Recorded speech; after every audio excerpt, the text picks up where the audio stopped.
All right, thank you everyone for joining us today. My name is Jesse Carter. I'm with the Texas Department of State Health Services. Thank you for joining us for today's webinar as part of the Achieving Together conversation series. Achieving Together is the Texas HIV Ending HIV Plan. It's a community-driven plan that was built and owned by stakeholders across the state, and we're really excited as we roll it out. It began last year and will continue on. If you want to learn more about it, you can go to achievingtogethertx.org to learn more, and there'll be more information later on. Just a couple of housekeeping notes. We are also live streaming on YouTube today. So if you have questions as we go along, you can enter those in the comments, either here in the webinar on Zoom. You can enter comments in the chat, or you can enter any questions you have in the comment section on YouTube. We have folks monitoring both of those. There will be a time at the end of the presentations today to answer questions. So as we go along, go ahead and enter your questions as, into those chat functions. Slides and other additional information will be made available at the end of the webinar. We'll be sending out more information, and all of that will be available. A recording of the webinar will also be made available after the webinar. So with that, I'm going to hand it over to Oscar Lopez, who's the Executive Director of Poderosos here in Texas, who will be leading the conversation today. Thank you. Oscar? Thank you, Jesse, and all the folks at Achieving Together. We're really happy to do this. My partner in crime, Ricky Prieto, have been working on this issue for over a year, but we struggled to find support for moving that forward. So voila, we created our own organization, and here we are. We've been doing a lot of on the ground, as well as research, as well as everything that's come out most recently from researchers 2019 and 2020. So all the data we will be sharing is current and most up to date. A couple of disclaimers that right now, the slide that you see says the impact of meth on HIV, Latinx, gay, and bi men and MSM, because there's a huge difference between those populations. But for the sake of brevity, as we move forward, they'll be referred to as MSM after this slide, simply because government-wise, funding-wise, that's how we're clumped in, but also because of space on slides. We initially created this for Texas, but when we saw how well it was turning out, and then when Jeffrey Crowley and Sean Bland with the O'Neill Institute, who you'll meet, joined us, we decided to open it up to the rest of y'all. And now, hopefully everybody who signed up will be here, but they represent, so far I'm looking at California, Georgia, Louisiana. So God bless, we're all glad you're with us, and we'll do our best to do a good job. I've been a little under the weather for those of you who registered earlier for the previous one. I had a burst ulcer, 2 endoscopies. I've not healed, but now they think I contracted COVID at the surgical center. So if you see me winded or need to drink a lot of water, that's why. But we're here. Thank you all. I'll pass it on to Rick. Hello, everybody. Thanks for joining us today. Here's a brief overview of the objectives. We're going to discuss the health risks for men who have sex with men in regards to methamphetamines. We'll discuss the scope of the epidemic and its impact on HIV prevention and HIV overall. We'll discuss meth as a tool to enhance sexual experience and promoting connection and intimacy. We'll also discuss the lack of access to culturally competent mental and behavioral health services, and then just generally lessons learned from working with this population and recommendations for providers, service providers, people in public health working on this topic.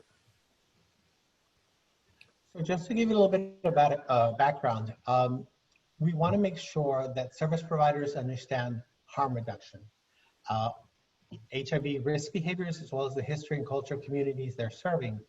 And this moves beyond just being culturally competent, because I think we've all sat through too many of those workshops, but they haven't always been effective. Part of that reason is we don't often hire the right staff. We don't train them appropriately, especially around harm reduction, what that really means, which in turn means that organizations sometimes are not using the right messaging, the right advertising, making it unsafe for people who are users to disclose their use of any illegal substance.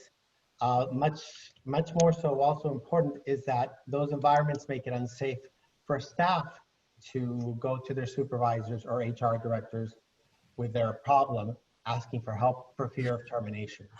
I can tell you real quickly that I was first introduced to meth in New York City. My jobs while there and in DC had me traveling all over the country. And no matter where I went, if I went out to any establishment that was gay oriented, a restaurant, a bar, a nightclub, or online, meth was always offered to me. And I dabbled to the point where I worried about myself. I'm now in recovery, but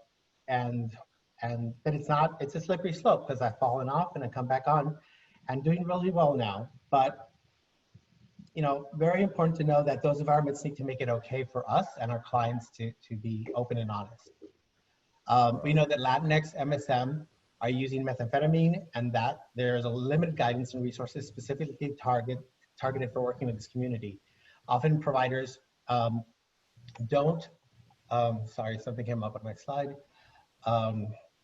Forgive me. Are uninformed about the community who uses meth, how they use it, what it does to their bodies, how it makes them more sexually aggressive, and then the fallout of that, of course, being joblessness, homelessness, and for Latino MSM, who many times contribute to the well-being financially and emotionally of their families, living in multi-generational homes. If you don't have a job and you're a drug user, you're out, and then where do you go? So it's a spiral. So here's a brief 101 on what is meth. You'll see some pictures on the right-hand side. Methamphetamine is a powerful, highly addictive stimulant. It affects the central nervous system, among other things. It's a form of the drug that looks like glass fragments, shiny bluish-white rocks. It is chemically similar to amphetamine and other things like Adderall that are used to treat ADD, narcolepsy, sleep disorders. Some of the other names that you'll hear, particularly on apps, if people are soliciting for drugs or to party and play, you'll hear it's called crystal, ice, meth, Tina, speed. It acts as an upper to make people feel more awake, more active, skin sensitive, and of course, very pertinent to this conversation, it does have a very strong sexual component to it. Like other drugs, these risks are compounded by social determinants of health, including access to resources, housing, healthcare, employment, social networks, and other aspects related to someone's social cultural identities. And we will get into that a little further. And to that effect about social networks, apps, we have to be truly honest with ourselves, especially those of us who are older and either grew up in the gay community or allies of the gay community. Much of our HIV prevention work happened in bars, nightclubs, those establishments. They no longer exist. They are dying left and right, which makes outreach to those populations more challenging.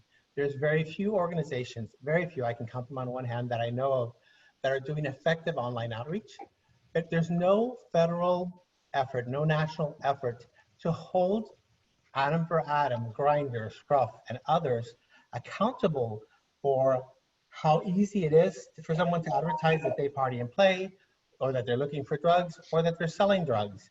And so that's something that's going to be a challenge moving forward. In terms of how meth works, you can smoke it, and within 30 to 60 seconds, you can feel the effects, a little bit of tingle. It makes you want to smoke more, and the vapors inhale to the lungs. Right now, we're working with some folks who just released information about how vaping makes teenagers more susceptible to COVID. Nothing is being done to demonstrate how meth smoking also might do the same, but the process is similar.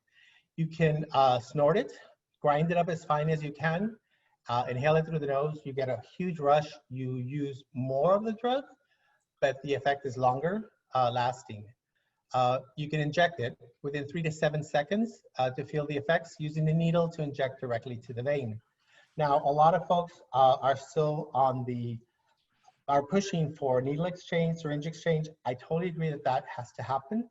But what we've discovered in our research and work here in the field and across the country is that a lot of meth users are very bright about not sharing needles. So that's not, I think, the highest risk. It's what you do when you're high, regardless of what your intake was.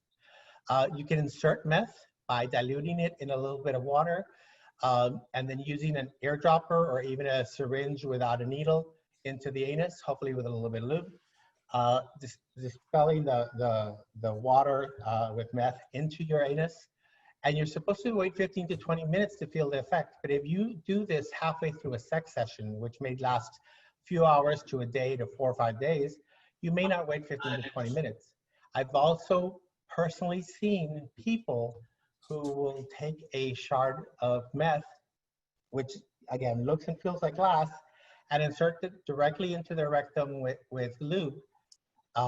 They try and wait, but if 20 minutes or longer haven't gone by, especially because it wasn't diluted, we're talking shards that'll affect the penis and the anal lining.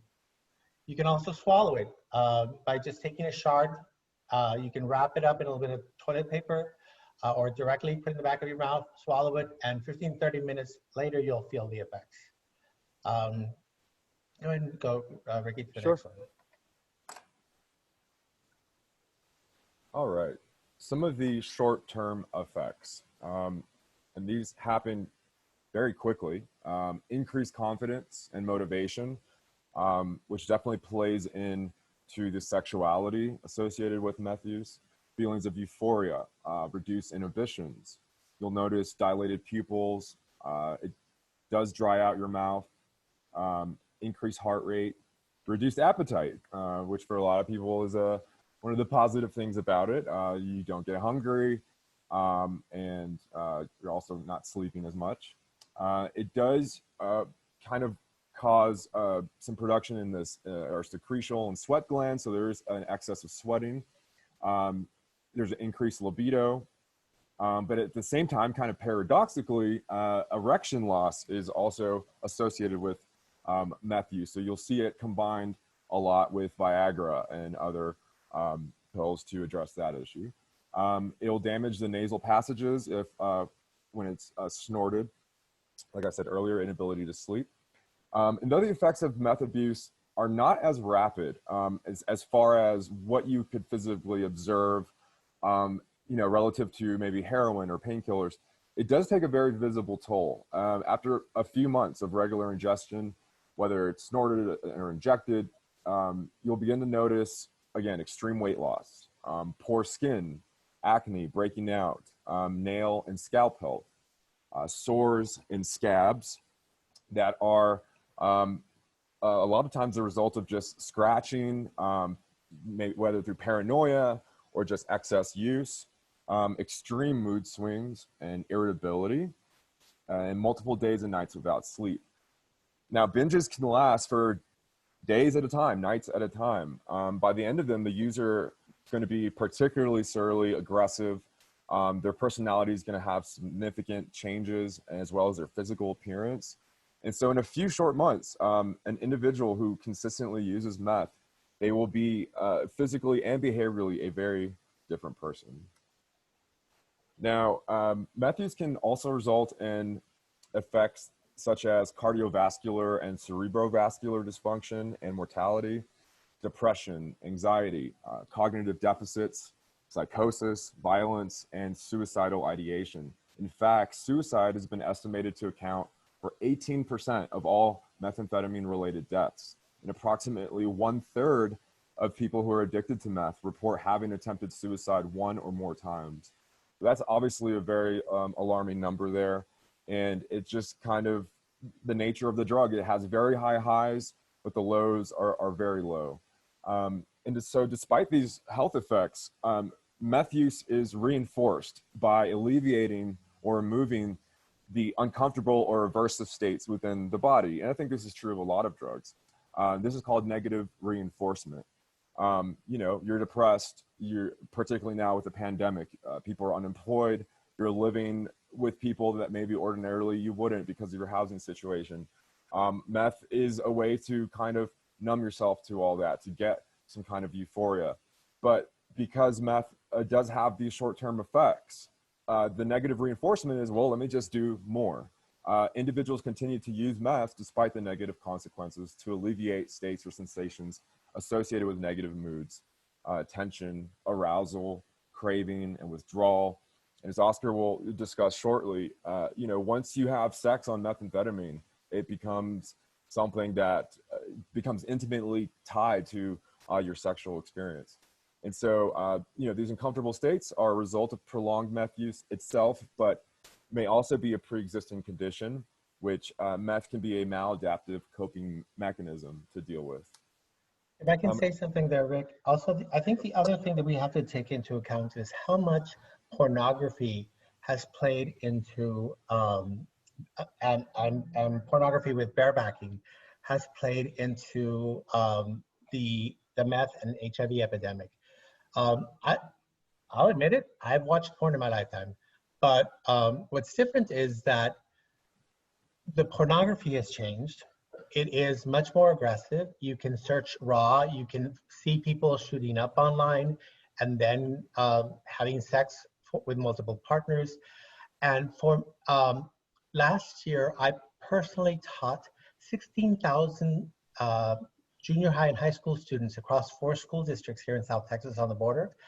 And when I asked them, frankly, where do you get your sex education? Where did you learn about sex? Every single one of them said through pornography. So that's a huge issue. Absolutely. Some of the other maybe more long-term effects are, and this is kind of stereotypically depicted like in films and TV, so-called meth mouth, which is because of damage to the teeth and gums, because it, you know, it can dehydrate you.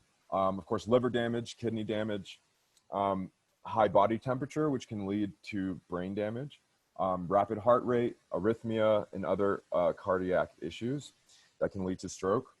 And these all work together to contribute to sudden death in some cases. If meth is used in conjunction with other drugs, heroin, alcohol, or if needles are used as a method of ingestion, then of course more risks arise, the risk of death increases. And we do see meth used in conjunction with other drugs, particularly in the so-called come down. When you're coming down and you haven't slept in days, a lot of people are turning to benzodiazepines like Xanax and Ativan, to alcohol. You know, it's well known that with stimulants, you can drink much more than you ordinarily could. So these are all compounding, you know, the health effects on your body. And last is meth psychosis, which is psychotic symptoms and syndromes, which are frequently experienced among MSM who use meth, with recent estimates of approximately 40% of users affected. This is typically kind of an intermittent kind of experience of psychosis that is the result of not sleeping for days, of doing just an excess amount of the drug. But of course, if people have pre-existing conditions, schizophrenia, bipolar, then meth use will exacerbate that. So, while you were speaking, Rick, somebody mentioned that that more support and funding and all that is available in New York. That's, you know, to that point. Fantastic. I wish everybody else could be like New York. We'd also be seeing a lowering of COVID cases nationwide. But you are blessed to work there, and yes. Thank you for that. San Francisco, LA, New York are definitely leaders in that regard. Yeah. Oscar, you want to take this? Sure. So I'll hope that border closings and city shutdowns would disrupt drug trafficking during the pandemic has vanished, as it's clear that the opposite is happening.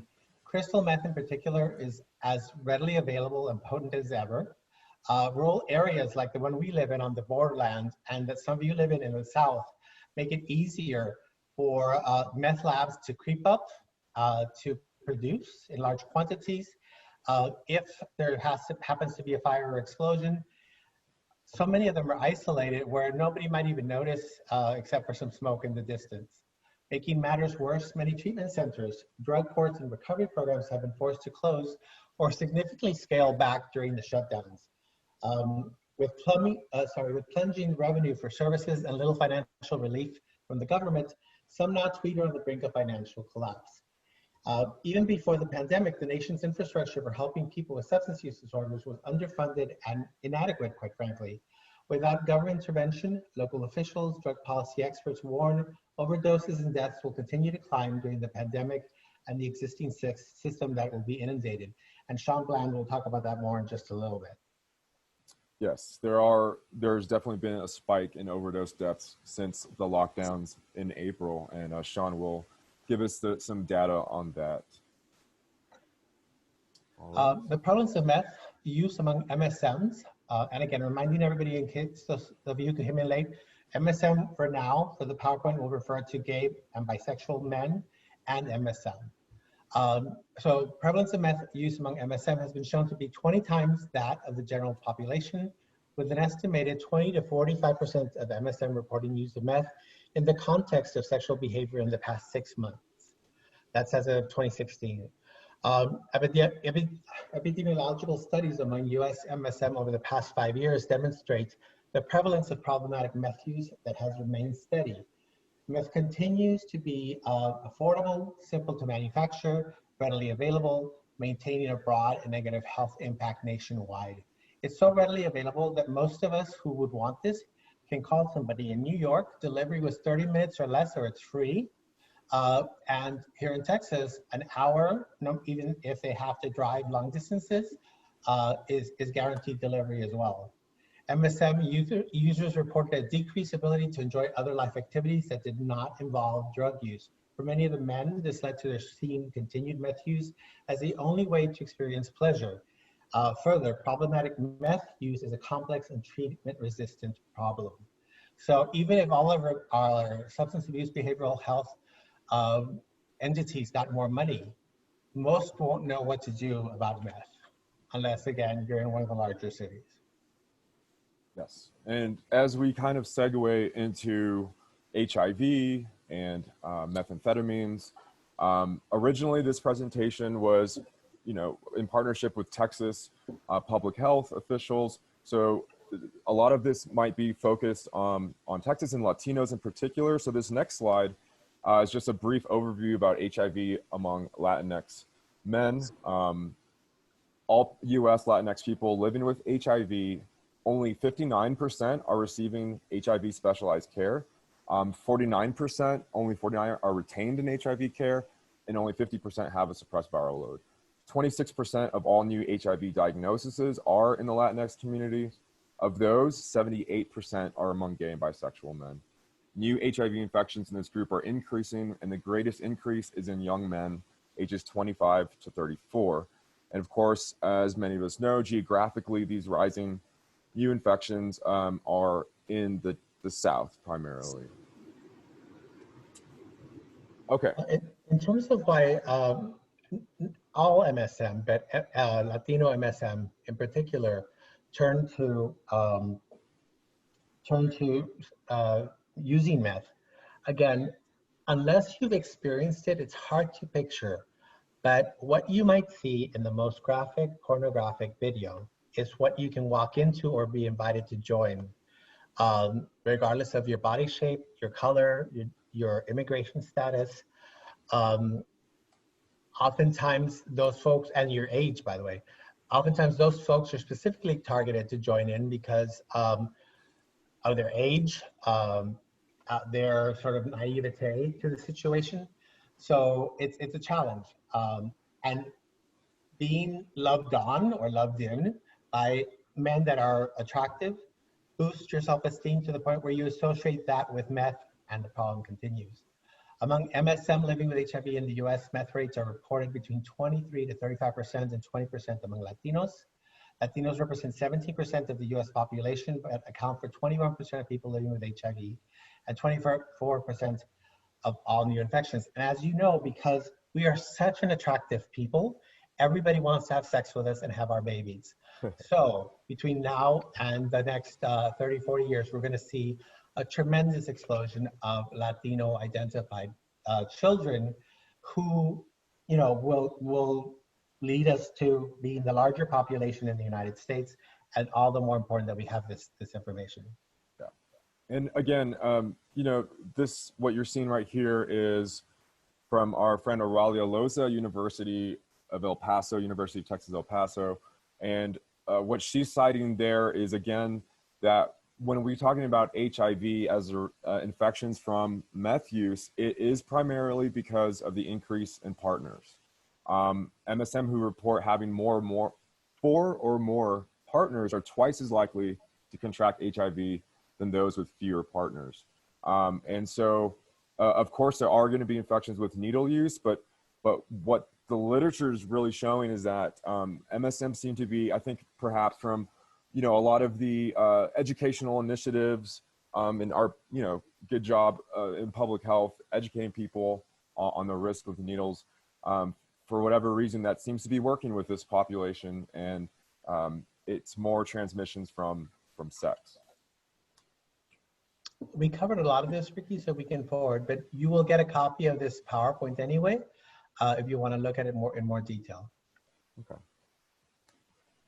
In terms of why Latino men who are MSM are using meth, again, sex and intimacy is something we all crave. Especially we feel isolated. We feel like, oh my gosh, I'm the only gay person who lives here, which happens a lot more than we think. These are all quotes from young men that we interviewed as part of our local study, who shared with us for over an hour or two in some cases about their experiences, and that is what helped shape this presentation. When I was using Tina once said, I used it for sex. If I wasn't having sex, then there wasn't a reason for me to use it. From a 22-year-old. It's hard for guys because they don't have the same sex but not partying. They can't even get the same quality of guys when they aren't partying. Sex is really boring without it, said one who was 27. A third one said it made it more wild and, sorry, a bubble came up on my computer. It made it more wild, and there are times where I question myself and I wonder, wow, I would not have tried that or gone that far if it wasn't for partying. It makes me want to have sex more and more with more people. It's like what I see in porn. And again, we heard that over and over and over again from young men of all ages. All right. Continuing off of that, sexual pleasure is enhanced. To get more technical, it influences the dopamine, a neurotransmitter in our brain that activates the pleasure center. What happens with Crystal and the dopamine is that one particular aspect of sex gets very exaggerated, which is the aggressive sort of animalistic kind of sex. That's from Dr. Stephen Lee. And so this disinhibitory nature of the drug makes it, again, a very appealing tool for aiding sex. And this has to be part of our conversation and it kind of at the forefront when we are engaging in these discussions. While MSM report having erection issues, with the availability of over-the-counter and prescription male enhancement medications, erections, you know, are a non-issue. Multi-hour erections and multi-hour intercourses are another, you know, positive thing for sex that meth provides. For many MSM who experience discomfort or shame when engaging in penetrative anal sex, meth allows them to feel uninhibited. And people are reporting that they feel sexy and that they desire penetration when they're high, when maybe they wouldn't have otherwise. And I think, you know, the shame, maybe Oscar, you can chime in here a little bit, is particularly, you know, specific to, I think, the cultural aspect of working with Latinos. I think it applies to both Latinos and in some cases also to African American MSM in that Yes. we grow up hearing messages. They may be in our face, told by our parents. It may be heard as you walk down the school hallway. Many times they're disguised by all the times you get rejected online because you're too dark. So that further exacerbates the problem, because if meth is what it takes for me to ignore those or to find people who are attracted to me, regardless of my ethnicity or race, then it's going to be worth trying. Absolutely. And somebody just asked, do women get sexually activated by meth? There's not a lot of research there, but I know of a few women in my lifetime when I was in New York and DC who smoked it. They didn't do it any other way that for sex purposes. Lots of women are addicted to meth, but I would say in smaller numbers than our MSM, and their consumption tends to be smoking and then injecting drugs as the next level.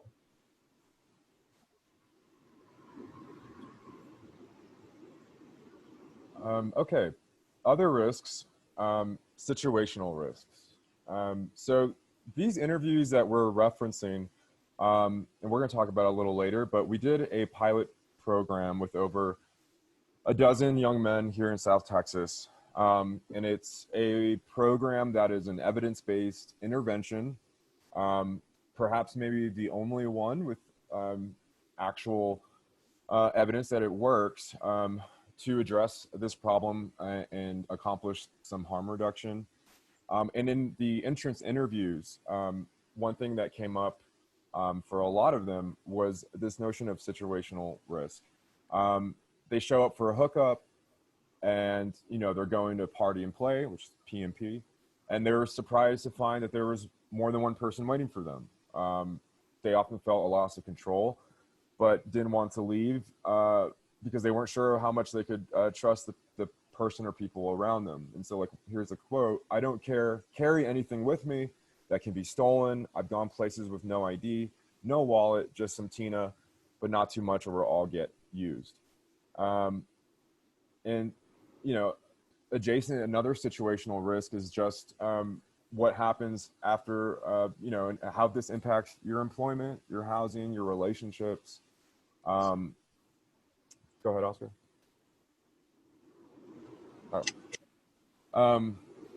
And one thing that I know there was an incident in San Francisco in terms of situational risk, but a lot of these young men were saying that they were solicited by much older men and that they had never encountered methamphetamines. That is how they were introduced to it, through hooking up primarily by older men with money who would pay them to come out and party with them. And then they show up and it's like, oh, there's all these other guys too. So, especially now with the precarious financial situations of a lot of people, I think this will become more common, that people are willing to do things for money and put themselves in these kind of situational risks. The impact of HIV viral suppression. A 2019 study funded by the National Institute of Drug Abuse, surveying clinicians, nonprofits, and AIDS service organizations, among others, found that crystal meth to be the substance contributing most to the negative outcomes in HIV viral load suppression among HIV positive individuals over all other drugs. The following three slides will reveal the unique impact meth has on that. But as somebody who's worked at ASOs all his life, I can tell you that especially in the last 15 years, almost every single MSM that has fallen out of care has been because of meth use. And linking them back in is extremely hard, because by the time you get to find them, they don't have phones, they don't have ways to communicate. They're moving around from cheap motel to cheap motel, selling drugs or selling their bodies to survive. And then of course, because they party, they sleep during business hours. So there's a need for after business hours and for more efforts to reach those populations, because they are the most challenging to get back into care. And again, if they're HIV positive, not in care, and sharing needles or doing anything else like that during party and play sessions, the harder it is for everybody. So here are the results from this study. So, we did say that meth was indicated as the drug over all other drugs. And meth is actually #1 over alcohol in several states. But when you aggregate all the states, Alcohol is still number one with 41.4%. But you can see methamphetamine is actually outscoring opioids. And yet we don't have the same kind of infrastructure and funding and resources as we've put in for the opioid epidemic. This is showing you again, the next slide will be the Texas numbers, but you can see methamphetamine and how it is the negative health outcomes, such as for HIV, like retention in care, medical adherence, viral suppression, and you can see those scores. And I think this is a really great way to go to, you know, your funders and your decision makers and make this argument that we need to be putting an equal amount of resources to this specific issue. Here in Texas, you can see that, again, methamphetamine use was ranked very, very, very high.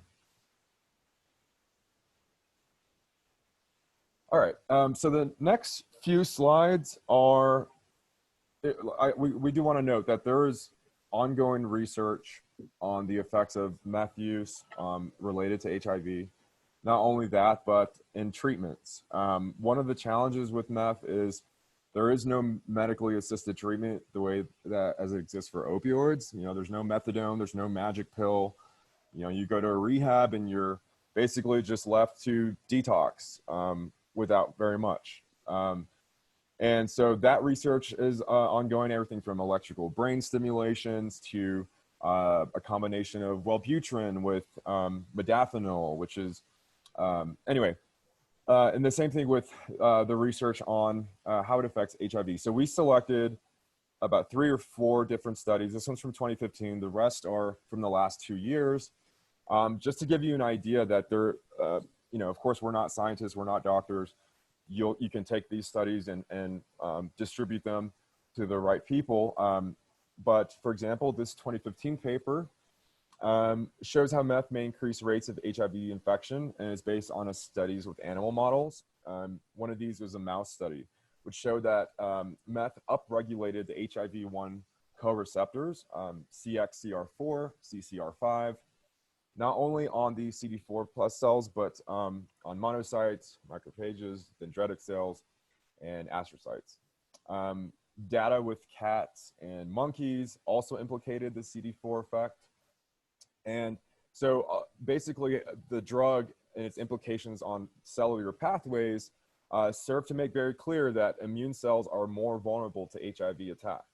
And so these findings support the observation that methamphetamine users with HIV frequently have higher viral loads than non-users because of the drug use itself, and that's compounded if they were in care and then they fall out because of their meth problem. Here is the kind of visual showing you how meth impacts T cells in the HIV immune response. Again, this is all will be available to you so that you can create your own reports with these. This year in 2020, this is in the Journal for Immunology, they found that meth enhances HIV-1 replication. Without getting too technical and for purposes of time, again, we just want to show you that this literature does exist. It's out there, it's ongoing, and it's something that we need to be very much aware about in terms of HIV care for our clients. Another aspect of meth is its impact on HIV-associated neurocognitive disorders, which is abbreviated as HAND. HAND was much more prevalent than it is now in the age before these kind of high-tech ART therapies, but we still do see them. So these neurocognitive disorders associated with HIV, essentially meth will exacerbate these. So an idea of what HAND is basically an attention deficit disorders, impaired executive functioning, motor functioning, working memory, learning, earning, speed of information processing. And so while the neurons do not become infected with HIV, they are affected by viral proteins, inflammatory mediators, and neurotoxins chronically produced in the HIV-infected CNS. And so meth contributes to HAND by compromising the integrity of the blood-brain barrier and facilitates processes linked to neuronal damage. And here is a neat little visual kind of showing you the technicalities of how that works, of meth's role in exacerbating the neurocognitive effects of HIV. Okay. In terms of the scope meth for use in Texas, because this is where we originated this presentation, just to share, as opioid overdoses and addiction take the spotlight across the country, crystal meth is quietly making its mark in many rural areas of the country, including Texas and the entire U.S.-Mexican border, from Brownsville all the way to El Paso.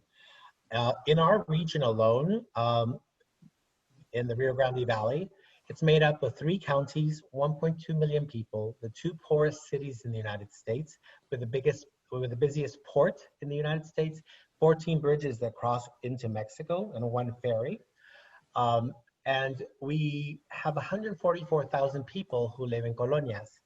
So for us on the border, this becomes a bigger issue because people are afraid to leave their homes because of what's happening with ICE. The deportations, we have 2,000 people still sleeping on the floor in Matamoros on the other side of the bridge as asylum seekers because they can't be seen on the US side.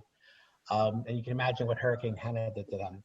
But those of us here in this area of the Rio Grande Valley had more cases of HIV than the entire state of Kentucky and Connecticut combined, and yet we don't have the same kind of funding that those 2 states got.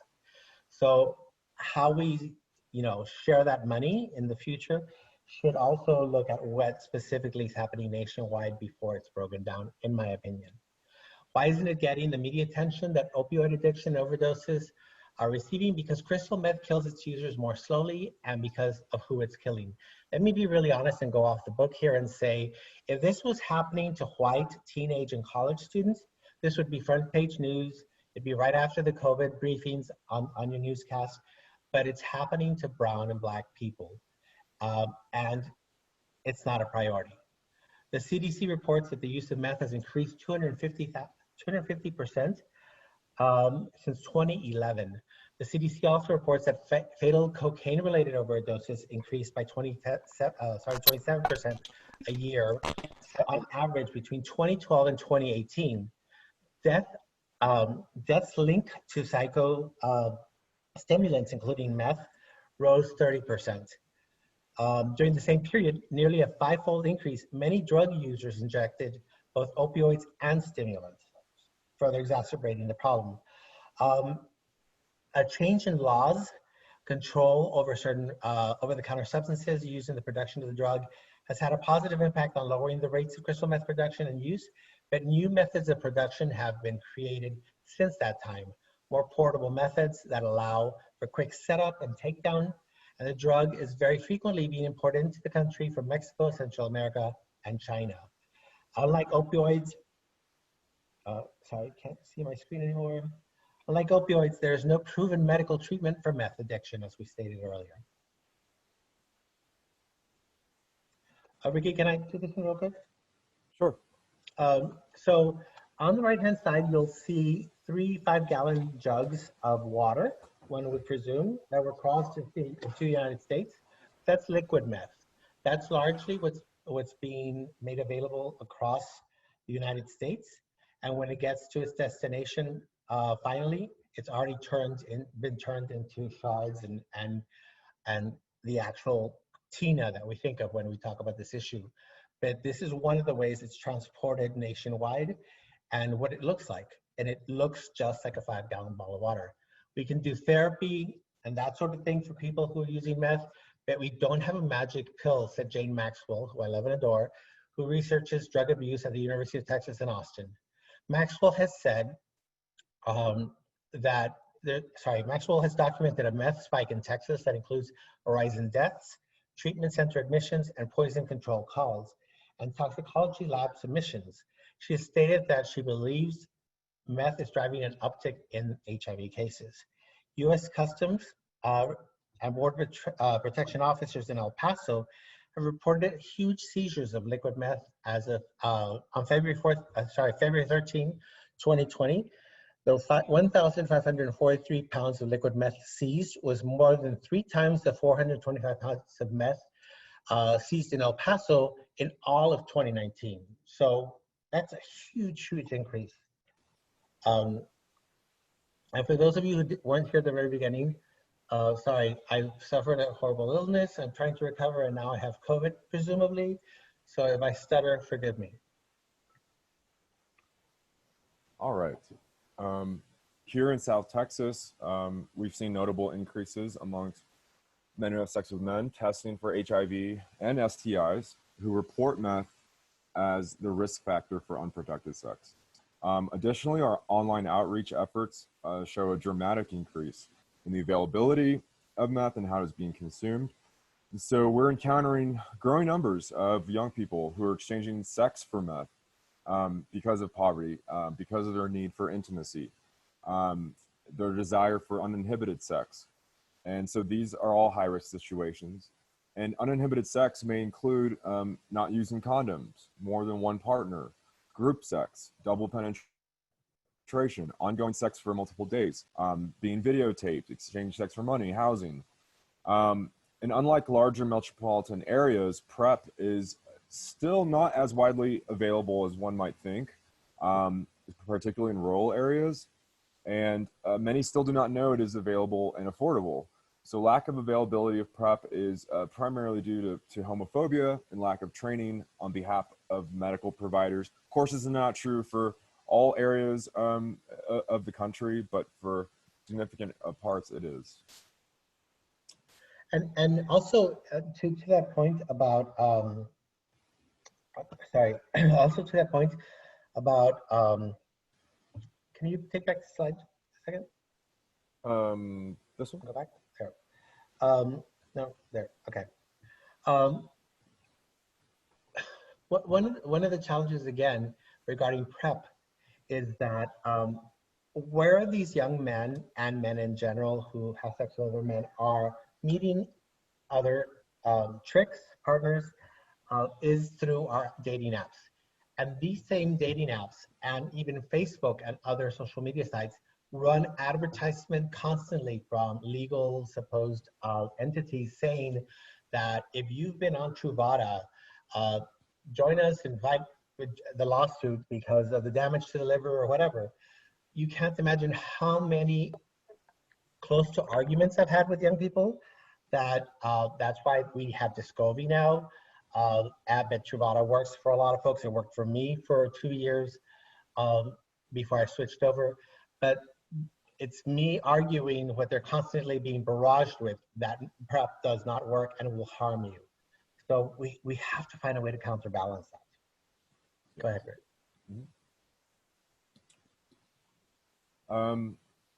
So we talk a lot about the health risks when we talk about drug use, but we learned that a top priority risks were the social risks. So for example, looks and appearance. We heard from people that meth was impacting their physical appearance, whether it's weight loss, their skin, or just looking ill, and the impact their appearance has on their social standing and their self-esteem. Here's a quote: meth messed me up. At the end of the day, it's like when your friends take notice, when your friends actually take notice of what you look like, what your face looks like, the marks on your face looks dried out, you look sick, you're sweaty, your teeth start to look bad. I mean, it definitely changes your appearance.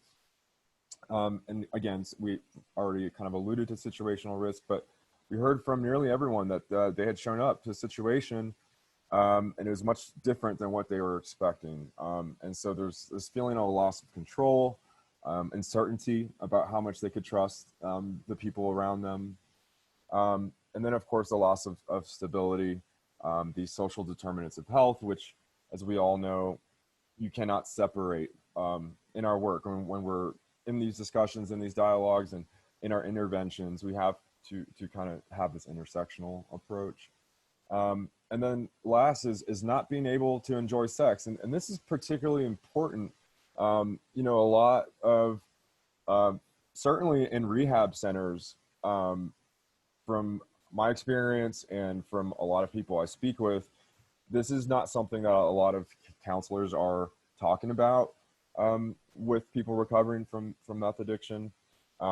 Whether that is you know, how pornography is a trigger, or sex outright, how to rediscover intimacy without the drug. This is something that we definitely need to talk more about, because again, we're hearing that the sex is just much more pleasurable, more wild, inhibition free, and you know, every human needs connection, needs intimacy, and that's such a central allure of why this drug in particular has such a wide appeal. And two quick things there, Ricky. One, in terms of enjoying sex, for many Latinos, even if as acculturated as they may be, there's that constant voice in your head that you heard the first time you act like a sissy, the first time that you didn't know how to use tools, the first time that you disappointed your father. It stays in you. And therefore, there's guilt around having gay sex, there's guilt around experiencing it, seeking it out. This drug allows you to push all that back and be sexually free. So that empowerment is really life-changing. Somebody asked me, asked in the chat to clarify what I meant by the social media platforms. I'm very, very lucky to join about 12 other Latino leaders from the US that has constantly met with the CDC for the last few years for input, for recommendations, and to be heard, honestly.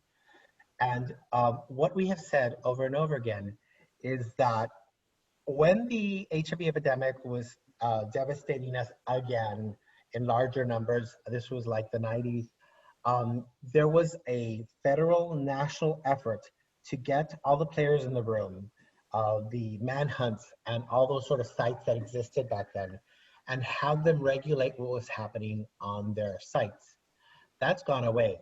Now most of the dating apps and Facebook, for example, show this advertisement. It's not just the dating apps, it's general used social media.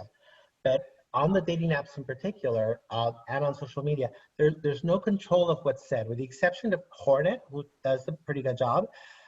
The other ones get away with, well, if you accuse me of something, go look in this corner, there's a button that'll take you to another button, that'll take you to another button, that'll talk about the risk of HIV. That's not enough if they're the main way that people are hooking up and engaging in meth use and having sex. So it's time to call them out, quite honestly. Yeah. All right. So some recommendations and lessons learned.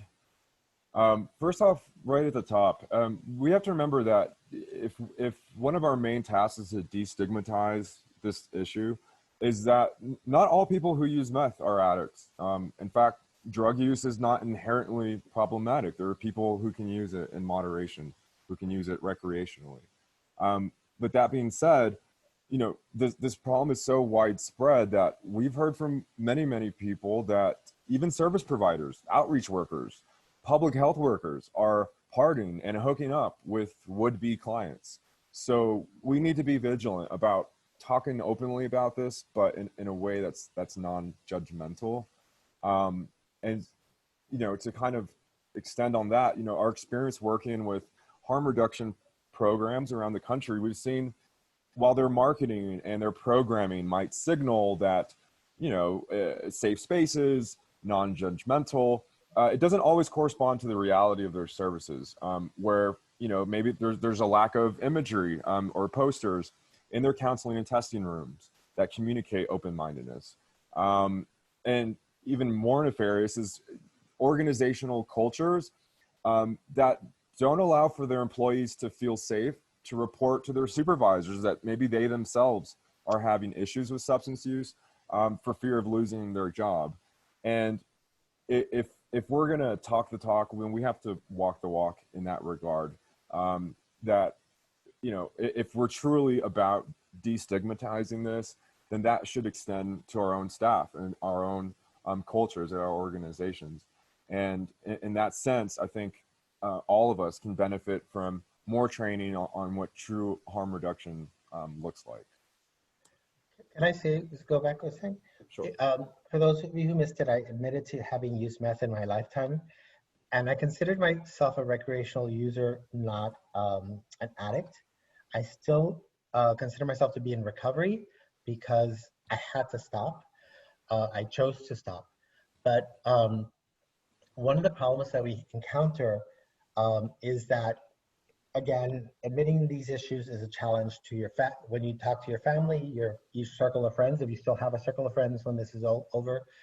And then it's been mentioned in the chat room how many of you are struggling to do online outreach. And it's true. I've tried it myself and immediately get banned forever. And not just the same profile. If I try to get it back again, they can tell where it's coming from and they will automatically block you. Grindr is particularly bad about that. Adam for Adam, you know, struggles, but is not so great either. And so it's important to go covert if you're going to go online. And there's ways to do that that are ethical and ways to do that are unethical. I worked with an organization that chose to send somebody undercover, and they were attractive.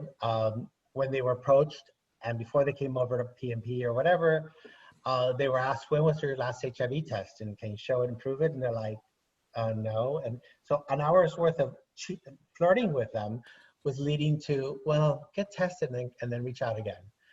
That bait and switch does not work. What will work, what we can provide you with later on as TA providers, capacity building providers, is how to do it right. It means putting somebody in there with their own image that passively shares this information when they get approached, as opposed, because you cannot reach out to people with this information because you'll be banned. So there's all sorts of ways to do it, but first we have to get all the directors of ASOs on board about why their presence on these sites is important and how to do it ethically, but also how to do it in a way that protects the agency from liability. And lastly, how do we protect our staff who we put in these sexually charged environments from sexual addiction? So going on to this one, it goes deeper than crystal meth, sex, and support services. This is about the impact of racism and homophobia that contribute to internalized stigma and challenges with building intimacy without the drugs. It's about filling attachment voids. Risks for Latino MSM are unique because of power dynamics at the intersections of race and class. Generally, people of color communities are under-resourced. People of color disproportionately impacted by housing insecurity, job access, policing, health disparities, access to education, you know all this stuff. But how crystal meth use has become a substitute for now meaningful, loving, and vulnerable connections, even though they may be short-term until meth runs out, it's still an attachment of being with another male in the same gender-loving sort of situation. And we have to show people even basic dating sort of guidelines and how to date and the difference between sex and romance, because we don't talk about it. We're so focused on just sex itself. We're not teaching people how to build healthy relationships. And that's another thing we need to work on. For medical, recommendations for providers and healthcare workers. For medical and non-medical providers, clinical providers should be intentional about asking Latino MSM about crystal meth, brush up on some of the reasons that people use meth and the cultural context for use, again, party, play, intimacy, to be more well-rounded. Partners with providers who are already confident and have trust, rapport building skills will be the most effective. Connect with your local harm reduction programs if there's any in your region. I know there's none in ours. HIV service or LGBTQ centers, there's none in ours. And providers, other than outreach teams that may connect with this community. For providers asking about crystal meth, don't assume, always include crystal meth on your list of drugs you can ask about because of the perception that crystal meth is used largely by white people, people who come in looking strung out, Latino MSM who are using crystal meth even occasionally don't feel like there's a space to talk about their needs with providers unless they bring it up themselves, which is very hard to do. For educators, stigmatizing experiences perpetuate distrust. The only way to move forward is to be open and learn more about the diverse reasons why people are doing this. Allow them to connect to each other and experience intimacy without feeling shame. And in order to do that, we have to gather them in a room together. And that's really hard to do because the stigma around drug use is the same stigma that exists for being a person living with HIV. I did a group 2 years ago with 16 Latino MSM who are HIV positive under the age of 24. In order to get 16 of them to come to the room, I had to approach and interview and try to sell 99 people on it. From 99, I got 16. From 16, the amount of people that made it through the entire 12-week course, which they were compensated for, went down to 14. But all those 14 young men are still in care. They're taking care of the health. They're advocates in the community. And that really does work, even though it's a lot of labor. It's very labor intensive, but we have to make that effort in order to get to them. And to this point, we are providing you all an image that will be available tomorrow. It will be sent electronically to everybody. We created 2 posters, one in English, one in Spanish. It's perfect for putting up in a testing room. It's perfect for putting up in an exam room, linkage to care room, etc. That basically says meth causes a more aggressive sex drive, making us more susceptible to HIV and other sexually transmitted infections. If you PMP, know your tricks, treat them well, get tested every 3 months to know your status. Use a lot, and we're saying 3 months because their risk is higher than the normal where we say 6 months. Use a lot of lube whether you top or bottom, because that goes by the wayside when you're having a good time. Get on PrEP, stay on PrEP, and tell others about PrEP. If you're HIV positive, get and stay in HIV specialized care. And then to talk to someone, there's a white box where you will be able to, if you download these in color at your printer at the office, you'll be able to put a label there of who your office mate might be, who can specialize in this, who's versed in this, or their phone number, email, whatever. Underneath that is the SAMHSA resources available in English and Spanish. So you all will get these. They're free of charge. You'll also be able to download them from our site free of charge tomorrow at poderosos.org. But we want to not leave you with not one more tool. This is something that we think will at least invite people to be more open. And already there's so many posters and exam rooms and all this that people look at. I think this will stand out and say to folks, oh, I can talk to these folks. They get it. Now, 8 months ago, the findings of a intervention were published, and it's perhaps the only intervention that we can do at our agency that has been proven to work. We plan on doing a training and a webinar that will get very in depth on this. One of the reasons that we're only briefly going to mention it here is essentially we did a pilot program. It's a 12-week program, but then COVID happened. And so figuring out how to pivot from an in-person recovery support program to something that's virtual, we are fine-tuning that so that we could roll that out, streamline it, make it so where it's easily replicable for all of you to do in your own regions. Essentially what it is, it's a 12-week program, which it's called a positive affect intervention. And essentially, one of the takeaways from the opioid epidemic and the solutions that we rolled out in different states was that recovery support services and peer mentoring programs really work. And one of the reasons they work so well is that one-on-one attention that you get, specifically from someone who's gone through recovery themselves. And that's what's so great about this program. They get that one-on-one sessions. And in addition to that, twice or 3 times a week, they submit urine for a urine analysis drug test. And if they pee clean, they get a financial incentives that through over the 12 weeks for every negative drug test, they can accumulate more and more money. And at the end of the program, they can earn anywhere. I mean, of course, you could tweak this to however you like. We did $350, and it works really well. The reason for that is because, you know, there is no magic pill for meth. To give a financial incentive combined with the counseling, again, the results speak for themselves. This is out of San Francisco. The San Francisco AIDS Foundation, they really pioneered this work. They've done a tremendous job, and we are, discussions with them about partnering again on a future training that will be all about rolling out this program, specifically in a post-pandemic world where there are challenges to participation and engagement when you don't get that one-on-one. So, if I can jump in here, Ricky.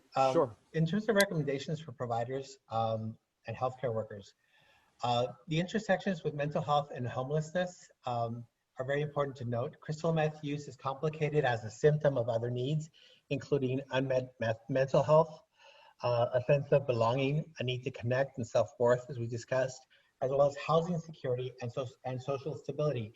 In our region, in the last 6 months, we've noticed a huge intake of meth use, specifically because of COVID. Right now, there's really no stability for people who are about to be evicted. Many of our clients are living in multi-generational homes. They feel the need to bring in income. And our local grocery chain in Texas is HEB. They're a behemoth. They produce all their own foods and steal other people's recipes and label it with theirs. It's that huge. It's the main employer for so many young MSMs.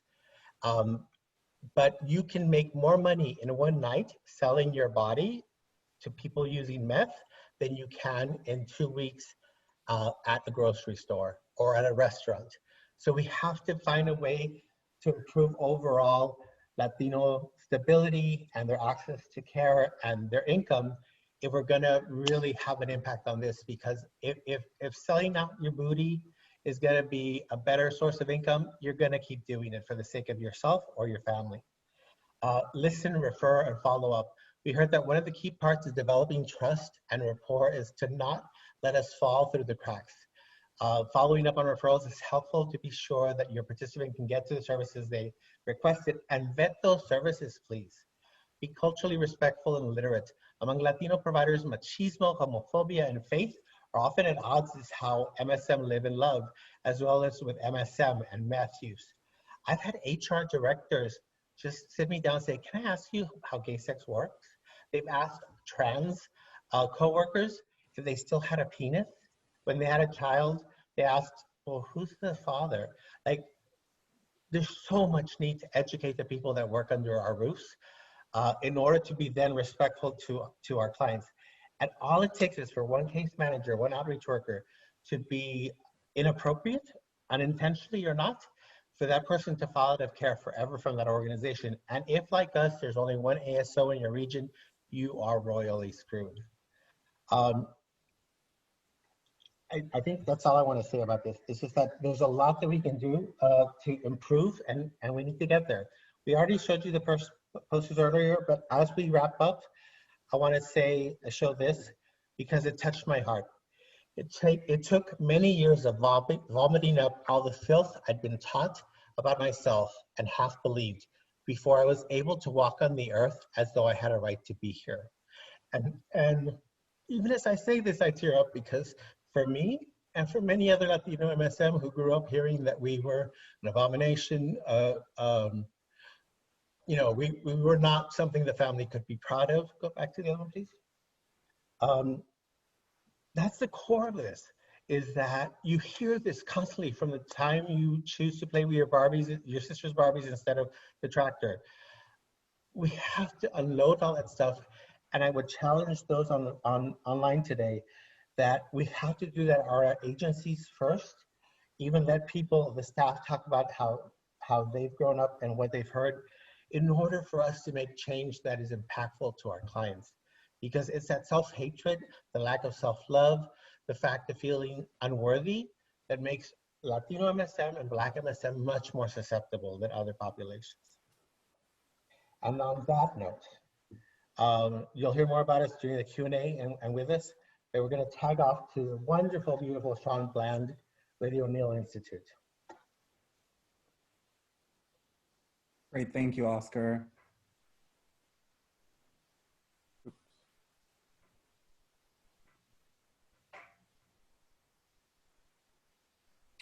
So my name is Sean Bland. I'm a senior associate at the O'Neill Institute for National and Global Health Law. We're a research institute that's based at Georgetown University Law Center. We're going to speak for about 20 minutes. It'll be myself and Jeffrey Crowley, who's the director of the infectious disease initiatives at the O'Neill Institute. So I'm going to just hand it over to Jeff to give some opening comments. Great. Thank you, Sean. It's a pleasure to be here with all of you. I also just want to start by thanking the Texas Department of State Health Services for inviting us to join this webinar. And, you know, just acknowledge our good friends and important colleagues, Oscar and Rick, who gave a great presentation. We always learn so much from them, but there was just so much good information we just heard. Sean's going to walk through the presentation, so I will be relatively brief. I just wanted to talk to you about why we engaged on this topic and really make some top-line observations. At the O'Neill Institute, we run an HIV policy project together. And what we try to do is tackle timely HIV policy issues that really are pressing at the national level or such. And often we think our role can be to translate research into actionable policy recommendations, but also translate community perspectives on how to tackle an issue into actionable policy recommendations. We actually started working with Oscar a couple years ago when we started doing some work on HIV prevention and care for Latinx gay and bisexual men. As we make progress with other groups, we've seen HIV diagnoses increase among Latinx gay and bi men, and we just felt that it was really important for us to highlight this critical issue and elevate the voices of Latinx leaders that are doing important work. Now, Sean and I are not drug policy experts. We actually work closely with colleagues at the O'Neill Institute that operate an addiction and public policy reform initiative. But we engaged on this issue earlier this year to highlight the need to focus more attention on people who use drugs in the context of the Ending the HIV Epidemic initiative. Both because this is an important initiative that hopefully will drive significant progress towards improving HIV outcomes, preventing new transmissions. And we just wanted to make sure that people who use drugs weren't lost in that conversation. But we also wanted to broaden the conversation that it seems like right now there's a lot of attention on opioid addiction, and that's a really critical issue, but broaden it to other forms of drug use that are especially important in the context of HIV prevention and care, with meth, of course, being at the center of that. And so we think that this type of webinar is critically important. Now, I did not see Oscar and Rick's presentation before this, and some of what they went over, I'm going to cover as well. So hopefully it'll be useful duplication. And I just want to make some observations. And maybe what I hope is helpful is that we've been given so much information. Sean gave more. How do we step back and say, okay, what do we need to remember and what do we do? And so I just have 8 points I want to quickly run through with you. So I personally have been working in HIV policy for more than 20 years. And one of the things that I've learned is that we need to ground all of our work in love for individuals and communities. Now, often I think many of us get focused on what we want people to do. We want people to reduce their number of sexual partners. We want people to use condoms. We want people to take their medications. I was once, when PrEP was first being rolled out, someone asked me, I want these young guys to use condoms. And I realized, like, what I want is for young gay and bisexual men to lead long, happy, and healthy lives. And I just think we need to step back and think that we do this work because we care about our communities. So what we need to do, and when we think about people who use drugs, including people who are dealing with addiction or people in recovery, is we've got to show them that we love them and we're there to support them. The second observation, and this was mentioned earlier, is nearly all of us have been taught from the youngest ages to fear drug use and stigmatize people who use drugs. So one thing we need to do is we need to unlearn some things, and we need to learn how to actively not stigmatize people who use drugs, and think about our language. And we'll make mistakes, but this is an active process. We can't just say we want to be supportive and nice. We've got to unlearn some things. The third observation is that drug use can be harmful. So preventing harms associated with drug use is an important public policy goal. But at the same time, we need to recognize that punitive approaches and the war on drugs have failed us.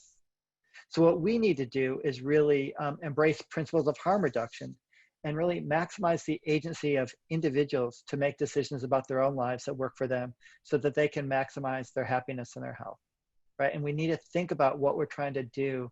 If we're really trying to prevent harm from drug use, it's really about promoting the principles of harm reduction and increasing agency for people to take care of themselves. Fourth, I want to acknowledge that meth does produce harms for both individuals and communities. We heard a lot about that. And so I just think, what do we do with this? We need to give gay and bisexual Latinx communities better tools and supports for preventing meth addiction and minimizing the harm from their drug use. You know, both Rick and Oscar, but, you know, Oscar was so compelling as he closed about this that, you know, we need to offer more support. My fifth observation is that sexual health is important, but as a society, we really don't have fully developed conceptions of what it means to be sexually healthy for anybody, let alone a marginalized group of gay and bisexual men. And so what I think we need to do is really, and by example, if we talk about physical health, I think we all have some conception about what it means to be physically healthy. There's maybe a litany of things that run through our minds. We should sleep more. We should exercise. We should eat a healthy diet. We should limit our alcohol consumption. If I say I want us to be sexually healthy, many of us don't know what that means. So how can we achieve that if we don't know what it means? So what I think we need to do is establish regular, age-appropriate dialogues for Latinx gay and bi men to think about and learn what their goals are for healthy living and how sexual health fits into that. And really that should apply across the lifespan. The sixth point is that instead of just saying we think meth is bad, I think we really need to assess and try to understand why some gay and bisexual men choose to use meth. Often, you know, as we've heard, it's to enhance sexual pleasure and to create a sense of missing community. And so I think what we need to do with that information or that understanding is we need to strive to give people that community, that thing they're missing without meth use. And we really need to validate sexual pleasure. You know, as Rick was saying, sexual pleasure is a beautiful thing and it's important. So as people working in policy or in community-based organizations, we need to embrace this idea that, you know, if we're going to be loving and supporting, we need to promote people maximizing their pleasure. Now, for people that have used meth, as we've heard, it also may mean we need to teach people new ways to have pleasurable sex without using meth and other substances. The seventh observation I'd make is that sexual exploitation of young gay and bisexual men is a problem that can be exacerbated by meth use. We heard a little bit about that earlier. There's a prominent case in Los Angeles with a Democratic donor, Ed Buck. But I believe research studies have shown, and I think Rick mentioned this from their experience, that we're starting to learn that, you know, for other substances, whether it's alcohol, cannabis, young people know about this coming up and they're given information and they're often told either they should wait, they shouldn't use drugs, they should whatever. But for a lot of young gay and bisexual men, the first time they even are introduced to meth, it's on their first use. So that really indicates we haven't given them the education about what it is, how it works, why they should avoid it, or how, you know, how it could impact their lives. So what I think we need to do is just be very aggressive in promoting or engaging more with young gay and bisexual men to give them non-stigmatizing, medically accurate information that helps prevent drug use or drug use initiation. And lastly, the last observation I want to make is that the challenge of meth use in gay and bisexual male communities is complex, and dare I say it's messy. So in the last administration, I was a political appointee and I dealt with some drug use issues, and just really from a political perspective, I understand that these are hard issues to touch. So people working in health departments, people that are working at nonprofits and have funders to keep happy, I understand the reasons why people don't want to engage in this, why it's easier to deal with some other issues that our HIV community is facing, but we have to deal with this. I would also say that progress is possible. I hope that we hear more about this, that even though it's challenging, people can recover from meth addiction. So I really, when I say all this, I want to end and recommend where I began. We need to show Latinx, gay and bisexual men that we care about them. And this really requires us to deal with these tough issues that including drug use and seeking sexual pleasure, living sexually healthy lives. And that's how we'll ultimately produce healthier communities and really make progress towards ending the HIV epidemic. So I hope that's useful to you, but now I'm going to turn it over to Sean, who's going to give you a broader perspective. Sean? Great, thank you, Jeff. So I will first just start with our disclosures. The O'Neill Institute and Georgetown University receives grant funding from Gilead Sciences. I just want to say that the views expressed here are my own and not necessarily Georgetown or Gilead or anyone else's. So just some overview for what we're going to cover, give a little bit more background on the O'Neill Institute, and I'll provide an overview of the US HIV epidemic. I'll talk a little bit more about the work that we've been doing at O'Neill with Latinx, gay, and bisexual men.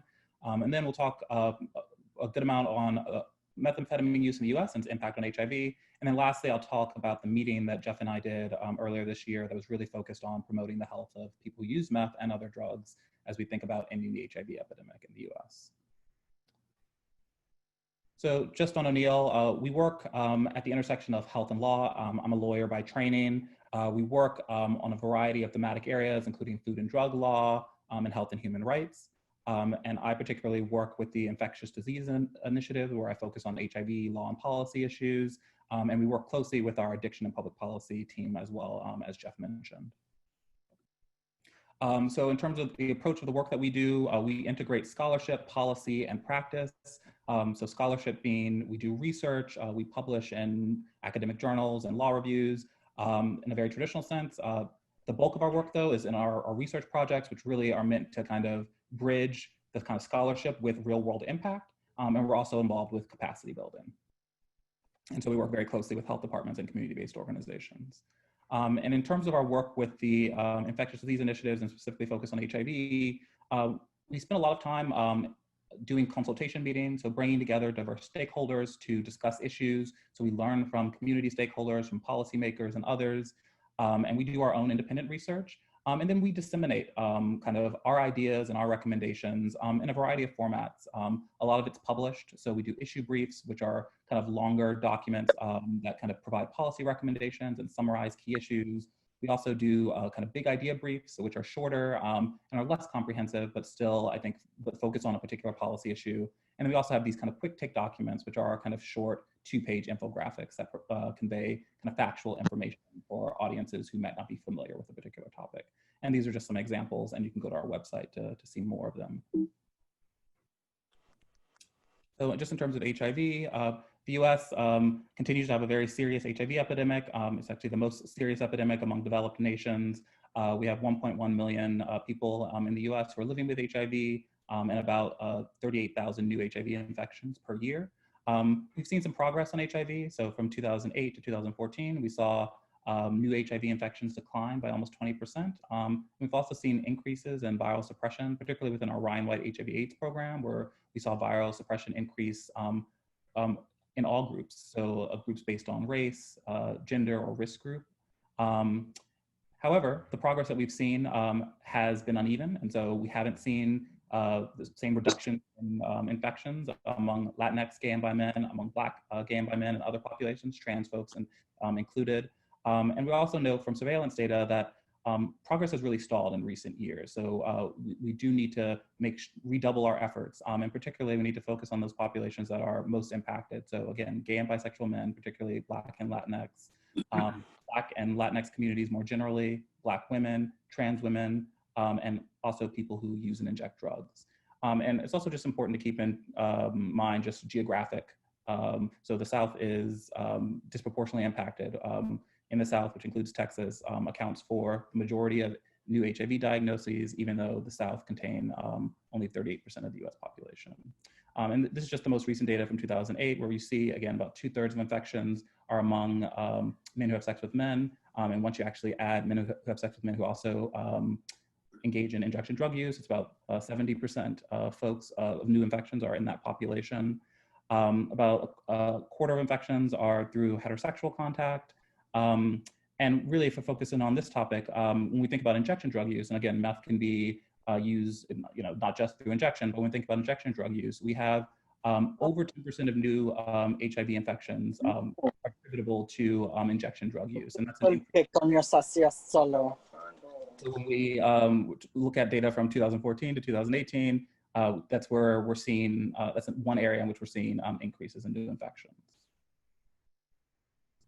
So, I mean, Jeff gave a little bit of this information already, but just in terms of how we started working with Latinx leaders, starting in 2018, we reached out to a number of leaders just to say, hey, we see a need to have more focus on HIV prevention and treatment among Latinx gay and bi men. Would this be something that we could collaborate with you on? So we collaborated with Vienna Star Human Services, which is a community-based organization in Los Angeles, and we convened a meeting that was focused on this topic. Something that was really special about the meeting, we had about 30 stakeholders who came. So we had folks at Vienna Star from the Latino Commission on AIDS attend, but we also brought in a lot of new folks, and particularly a lot of younger folks who are Latinx gay and bi men from across the country. And I think it was really important to kind of hear about the work that they're doing and the issues that they're facing. From that, we did a number of national conference calls with Latinx leaders where, again, we were going to move forward with our research to develop a report, but I thought there was a need for more attention to this issue, and the attention that they brought to it was to have their own community-led call to action. So through those conference calls and through another in-person meeting, we supported the development of that call to action. It was ultimately released in February of last year, and since then it has been signed by over 100 individuals and organizations, and then we released our policy brief as well. So this is just the graphic for our policy brief, and really one of the big takeaways from it was just the numbers, really. 1 in 5 new HIV diagnoses in the US in 2017 were among Latinx gay and bisexual men. And we also saw that there were increases in new infections in that population, so an increase of 12% between 2012 and 2016. And then we also laid out some policy actions that need to be at the center of our response. So really, again, making sure we focus on the HIV prevention and care needs of Latinx gay and bi men, making sure we're addressing social determinants, so things like immigration, but also mental health and substance use, making sure that we're supporting migrants and immigrants, and continuing to cultivate and support emerging Latinx leaders. And a lot of the recommendations that we came up with actually mirror in a lot of ways what was in the community-led call to action. So here are just some of them. These are the kind of the primary kind of demands were around kind of immigration issues, but also making sure that we set targets for improving the health of Latinx gay and bi men within the National HIV/AIDS strategy, making sure that populations also prioritized within the Ending the HIV Epidemic Initiative, and also demanding increased funding both for HIV prevention and for treatment. And I just put in this next slide, really in the red box, you can see a particular demand to fund comprehensive, stigma-free, culturally and linguistically competent, evidence-informed and right-based programs that include HIV, but also include mental health and substance use. And so I think that's just really important to call that out. That was, again, this call to action was released at the beginning of last year. And then, and even well before, knowing that, again, we have to address the comprehensive health needs, including substance use. So when we think about methamphetamine, again, it's a significant public health concern that's often ignored, and we need to continue to elevate discussion about it in our communities, in the media, through social media, in discussions with health departments and with state and federal officials. So we need to continue to have things like this to highlight this issue. Again, we know from data from the National Institute of Drug Abuse that approximately 1.6 million people in the US report using meth in the past year, and a significant number of those have also used in the past month. And we know that meth is increasing. So again, an estimated 964 million people aged 12 and older have a methamphetamine use disorder in 2017, and that's an increase from 2016. So again, it is increasing. And another kind of major concern is around kind of overdoses, and particularly overdose deaths involving meth, which are increasing in many parts of the country, including in Texas. We know that from 2007 to 2017, that overdose deaths that involve the category of drugs that include meth increased by 7.5 times. And we know in terms of all overdoses in 2017 that 15% of those overdoses involves the methamphetamine category. And of those deaths, 50% also involved an opioid. And so it's really important, again, to think about not just meth in isolation, but meth in the context of polysubstance use. And already mentioned that we don't have effective medication-assisted therapy for meth. So this is just data that came out last month, just provisional numbers from 2019, but still showing the same trend of increasing overdose deaths. So we have over 16,000 deaths that involve stimulants such as meth. And I think a really big takeaway here is that we actually are seeing more overdose deaths from meth than from heroin or for common prescription opioids. Okay, so that's just, I think, a big takeaway. I mean, when we think about other opioids like fentanyl, that's still driving a significant number of overdose deaths, but meth needs to be part of the conversation. It can't just be about opioids. Oscar and Rick alluded to this, but really we're seeing a spike in overdoses and overdose deaths also amid the COVID-19 crisis. So we have emerging evidence that suggests that continued isolation and also really all the economic consequences of the COVID-19 crisis in terms of the shutdowns and disruptions in the drug trade are actually fueling a surge in drug overdoses. And really when you think about not isolation, economic impacts that impacts mental health, it can, obviously lead folks to use drugs more. In many cases now, in terms of, the stay-at-home orders, you may be using drugs by yourself, so you might not have someone around with you in case you do overdose to make sure you get the medical attention that you need. And so nationally, we're seeing that suspected overdoses from all drugs, so not just meth, jumped 18% in March of 2020, 29% in April of 2020, and 42% in May of 2020 compared to the same months last year. I won't go too much in depth here, but we do, and some of this has already been said, but really needing to focus on meth use among MSM and particularly the implications for HIV infection and also for STDs more generally, and really needing to focus on chemsex. We have just a study that came out a few years ago in 2018 that really looked at MSM who inject drugs, including meth, and their risk for HIV infection, just to see really where are the HIV risks. Is it from sexual behavior or injection behavior? And from that study, we really saw that most of new infections were being explained by sexual risk. So as Oscar mentioned, MSM who are using meth, are going to needle exchanges, so they're not sharing syringes. They don't really share with partners, and so that is something we still need to have. We need syringe services, we need harm reduction, but we really also need to address the sexual components, which meth is used in, the sexual context in which it's used in. Again, PrEP is really important. We need to increase access and adherence to PrEP.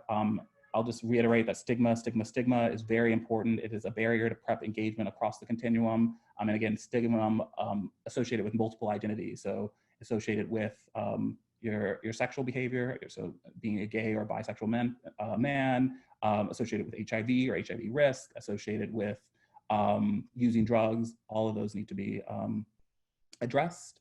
And this is also the El Paso study that Oscar already mentioned, so I'll skip that, but really showing that we really need to focus on particularly meth and sexual risk among Latinx MSM. So I guess the last part of the presentation is really just the work that we've been doing this year at the O'Neill Institute. So again, we convened a consultation in February that was focused on HIV and drug use epidemics. The goal was really to understand issues and opportunities for promoting the health of people who use drugs as part of the Ending the HIV Epidemic Initiative. And that's an initiative that was announced by the Trump administration last year, setting the goal of reducing HIV infections, new HIV infections, by 75% in 5 years and by at least 90% in 10 years. That initiative is centered around 4 pillars: diagnose, treat, prevent, and respond. Prevent includes obviously preventing new infections by using things like pre-exposure prophylaxis or syringe services programs. The initiative has a geographic and a population focus. So it's focused geographically on 75 jurisdictions. So 48 counties, Washington, DC, San Juan and Puerto Rico, and 7 states that have a substantial HIV burden in rural areas. So focus on those communities because they account for the majority of new HIV diagnoses in the US. And then also there's a population focus on the populations that I mentioned in particular, which include Latinx, gay, and bi men. So I'll wrap up here so we have some time for discussion, but really I think a big focus for us was how do we obviously address policy levers and barriers to make sure we have meaningful access to health services, but also how we build and sustain support for those services over time. And I hope we can have some discussion about that. And this is just a list of the types, the diverse stakeholders who attended the meeting. It was really great that we had both HIV advocates as well as harm reduction organizations at the meeting. And just some takeaways, again, we need to have people who use meth and drugs more generally at the focus of our efforts. In particular, we need to focus on use among Black and Latinx MSM and to adapt our prevention approaches for those populations. We must address stigma and other social determinants of health. So that includes the criminalization of drug use, as well as immigration, poverty and housing, contingency management. So that was mentioned by Rick, a drug treatment approach that rewards positive behaviors. And so it's not based on abstinence, but individuals can set their own goals around reduction. That has been found to be a very successful intervention for people who use meth. So we need to have all of our jurisdictions working to expand access to contingency management and to syringe services programs, as well as to implement innovative models for addressing the health consequences of drug use. Things like medically supervised overdose prevention sites are often called safe consumption sites as well, which are an evidence-based approach. And then just this is the last slide, highlighting PROP, which was also mentioned. So again, Positive Reinforcement Opportunity Project, which is, was developed out of the San Francisco AIDS Foundation. The big takeaway from PROP is that it's effective for people who use meth. So they saw in 1 year of the PROP program that 63% of the participants in the program stopped using meth entirely, and another 19% reduced their use. So that's a major takeaway. So again, that's all of my remarks, and hopefully we can have some time for some discussion.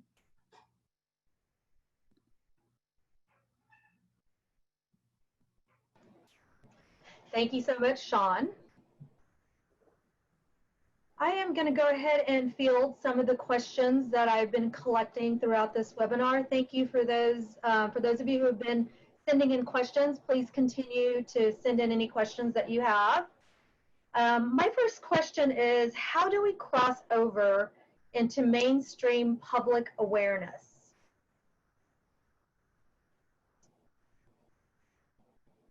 So I think Oscar, you're muted. Yeah. You'll unmute yourself, Oscar. There we go. Okay, thank you. How do we get there? I'm going to share real quick quotes. Emma Gonzalez, one of my heroes, said, "We call bullshit, and it's time to do so," regarding policies, regarding the needs of our people. Fannie Lou Hammer said, "Be inconvenient." Eleanor Roosevelt, "Use your privilege to sow justice." "Let us be clear, our house is on fire," came from Greta Thunberg.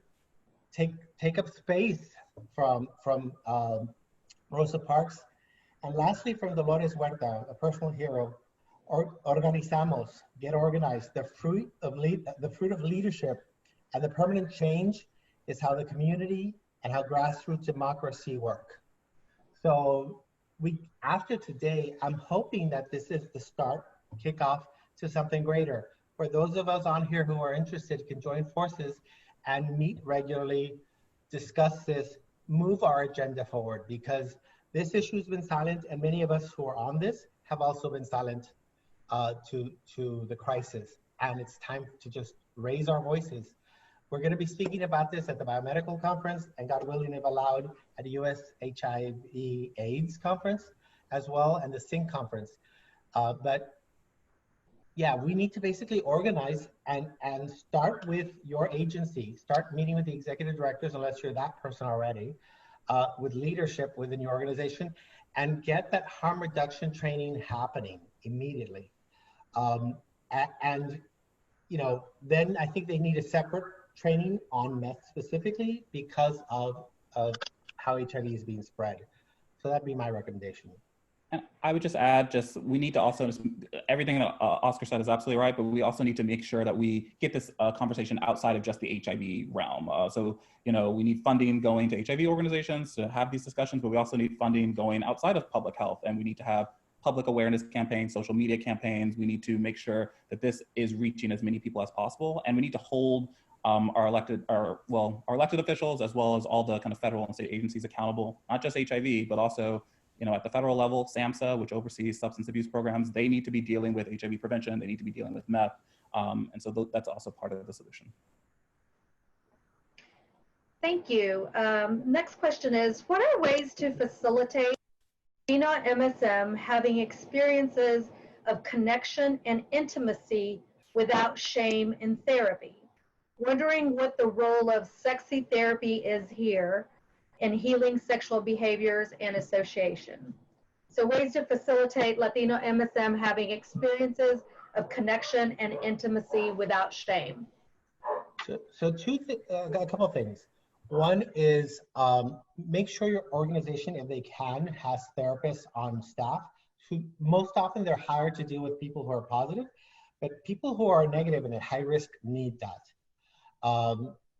The CLEAR programs seem to be working really well with Meth here locally. But we need to make sure, again, that the staff that are doing CLEAR are versed on this topic. Two things that I've tried that have worked really well, let me focus on one, I guess, is for years, I've been holding retreats for gay men of color and gay Latinos in particular, where we take 24 men away on a camping trip, if you will. We have cabins and everything else. And for a whole weekend, Friday through Sunday, we talk about these issues. We allow ourselves to lay next to each other in a non-sexual way and experience that breath, that being held without it being sexual. We talk about where the oppression comes from, the impact that machismo has on us, thinking that, like, okay, it's okay to be gay as long as you're the top. But don't bottom, because then that makes you a woman, and that's worse than being gay. No offense to Latinas. And Meth allows men to bottom and to feel guiltless. We need to be having those conversations. And the best way to do it is not only through advertising and social media and posters, but to bring small groups of people together over a 3-day period, have it ingrained, and have them then be your peer leaders in the community, and that grows and grows and grows. We've done about 12 of these, and they work fantastic.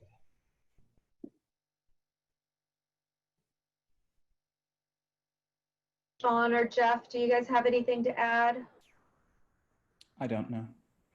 No, I think he really covered it, to be quite honest. Thank you. So the next question, it says, you mentioned that Grindr bans people for advertising health services.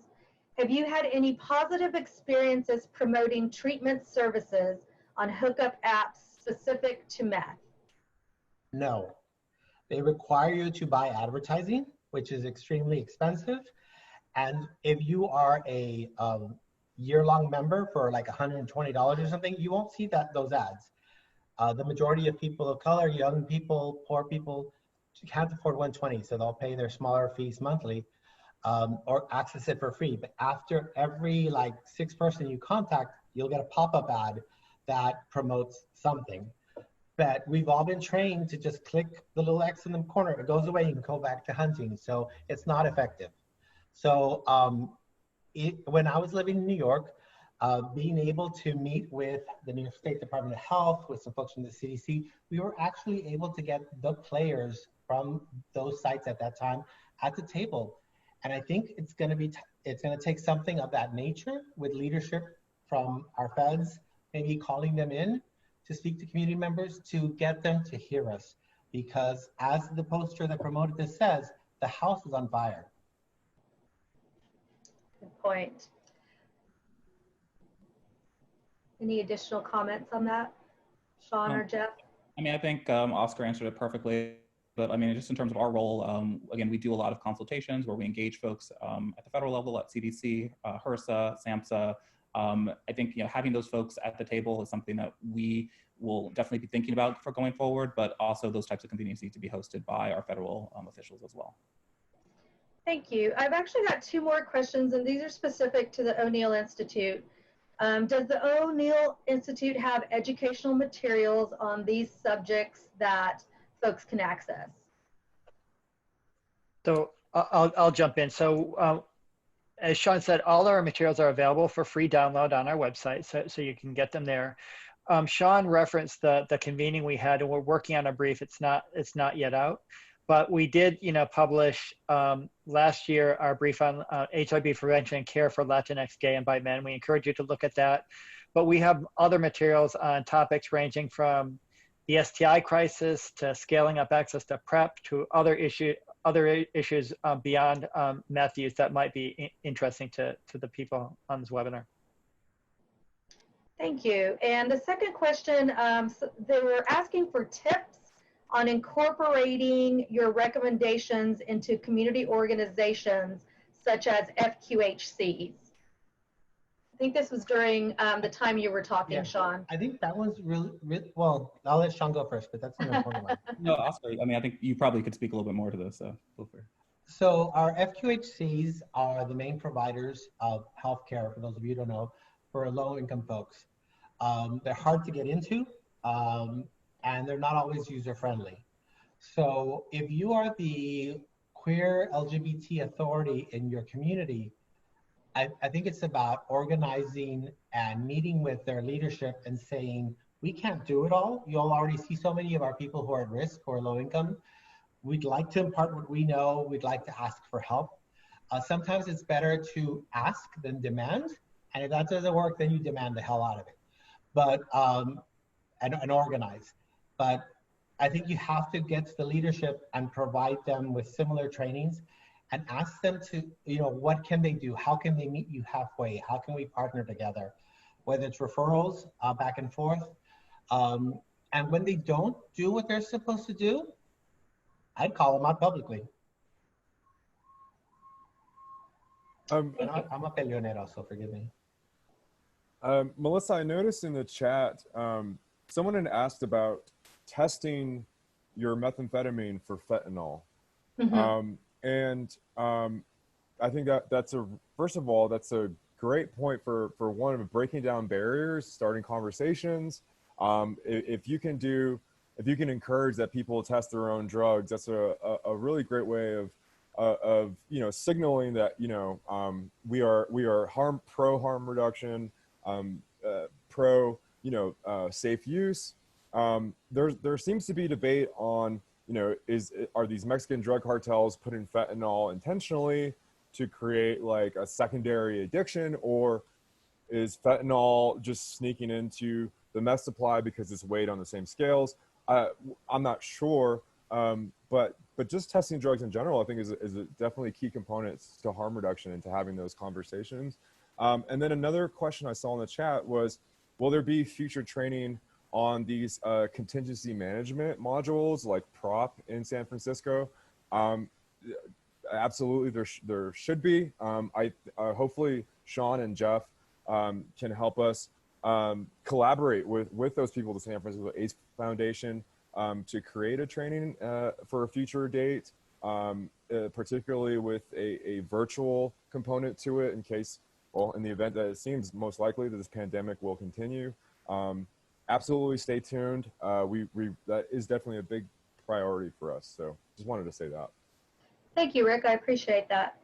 We did have a clarifying question that also came through the chat about if you would describe or clarify a clean room. What a clean room is. Clean room? Who said that? It came in privately. If it doesn't make sense, we can. No, not who, but who said clean room? I was assuming that one of you guys did. I'll see if I can get more information here. Let's move on to my next question, which is, can you guys talk more to the impact of machismo, family, faith, and other cultural issues in treating Latinx clients who are using meth? Well, let me expand and say, how do we work with, I already talked about machismo a little bit. How do we work with our faith-based groups? And one way we did it in the Rio Grande Valley in South Texas is when we organized our first Pride ever in 2013, people were really scared to join and come out in the daytime at 3 p.m. We were lucky to get 300 people, but they loved it. There were moms, dads, kids, and plenty of gay and lesbians, bisexuals, you name it. It went so well that in 2014, that went up to 900, 2015 went to 2,000. And in 2019, this past year, we had 15,000 people in attendance. But for the past 3 years, starting back with the Orlando massacre, and when we lost one of our local trans Latinas who has been kidnapped, and 2.5 years later, we can't find her or raise money to support the reward. We brought them in again and again. Recently at the last Pride, same thing. I reached out to the bishop of my Catholic church, Latino. I was nervous about going in there, and I pleaded and I said, our people are hurting. They keep hearing messages that they're not accepted, not welcome, that God made a mistake, that